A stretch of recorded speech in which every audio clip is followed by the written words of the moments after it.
അത് സുഹൃത്തുക്കളെ, ഇത് നമ്മൾ വൈത്തിരിയിൽ ഒരു ഡോക്ടറെ വീട്ടിലെ പാമ്പുണ്ടായിരുന്നു. അപ്പോൾ നമ്മൾ സന്തോഷേട്ടൻ അവിടെ എത്തിയിട്ട് ഒരു പാമ്പിനൊക്കെ പിടിക്കുന്ന ഒരു ദൃശ്യമാണ് ഇപ്പോൾ നമ്മൾ കാണുന്നത്.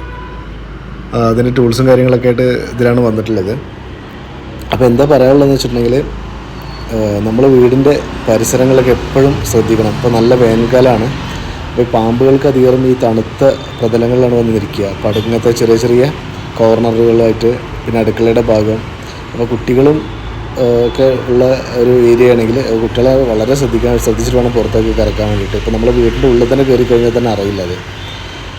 ഇത് പിന്നെ കുറച്ച് തറഭാഗത്ത് കുറച്ച് പൊന്തിയിരിക്കുന്നതുകൊണ്ട് അങ്ങോട്ട് കയറാൻ പറ്റില്ല. ടൈലായതുകൊണ്ട് അങ്ങോട്ട് എഴഞ്ഞ് കയറാൻ പറ്റില്ല. ആ ഒരു ഇതുകൊണ്ടാണ് ഉള്ളിലോട്ട് കയറാട്ടെ, അല്ലെങ്കിൽ ഉള്ളിലോട്ട് എത്തിയിട്ടുണ്ടാവും. ഇവിടെ ആകുമ്പോൾ ഈ ടൈൽ വരുമ്പോൾ ഐറ്റങ്ങൾക്ക് പോകാൻ പാകത്തിലുള്ള ഒരു ഗ്രിപ്പ് കിട്ടുന്ന ടൈപ്പ് ടൈലാണ്. അപ്പോൾ ഇങ്ങനത്തെ കാര്യങ്ങളൊക്കെ വളരെ ശ്രദ്ധിക്കണം എന്തായാലും. പ്രത്യേകം ശ്രദ്ധിക്കേണ്ടതെന്ന് വെച്ചിട്ടുണ്ടെങ്കിൽ, ഇങ്ങനത്തെ ഒരു പാമ്പിനെ ഒക്കെ കണ്ടിട്ടുണ്ടെങ്കിൽ എത്രയും പെട്ടെന്ന് സ്വയം നമ്മളതിൻ്റെ ഇത് ചെയ്യാണ്ട് അറിയുന്ന ആളെ വിളിച്ച് വരുത്തിയിട്ട് വേണം പാമ്പിനെ റെസ്ക്യൂ ചെയ്യാൻ വേണ്ടിയിട്ട്. ഇപ്പോൾ നമ്മൾ റിസ്ക് എടുത്ത് ചെയ്യുകയാണെങ്കിൽ ചിലപ്പം അത് തന്നെ നമുക്ക് ആപത്ത് വരാൻ ചാൻസ് ഉണ്ട്. അപ്പം അങ്ങനത്തെ കാര്യം ശ്രദ്ധിക്കണം ശരിക്കും. അതിനെ നമ്മൾ തല്ല് പിടിക്കാനൊക്കെ ചെയ്യുമ്പോൾ ചിലപ്പം അത് തിരിച്ച് അറ്റാക്ക് ചെയ്യുന്നത് നമ്മൾ പ്രതീക്ഷിക്കാണ്ടായിരിക്കും. അപ്പോൾ നമുക്കൊക്കെ ഒരു കൊത്ത് കിട്ടിക്കഴിഞ്ഞാൽ നിമിഷങ്ങൾക്കൊക്കെ മരണം വരെ സംഭവിക്കാനുള്ള ചാൻസസ് കാണുന്നുണ്ട്. പറയുന്ന ആൾക്കാരെ കൊണ്ട് മാത്രം അത് കൈകാര്യം ചെയ്യിക്കുക.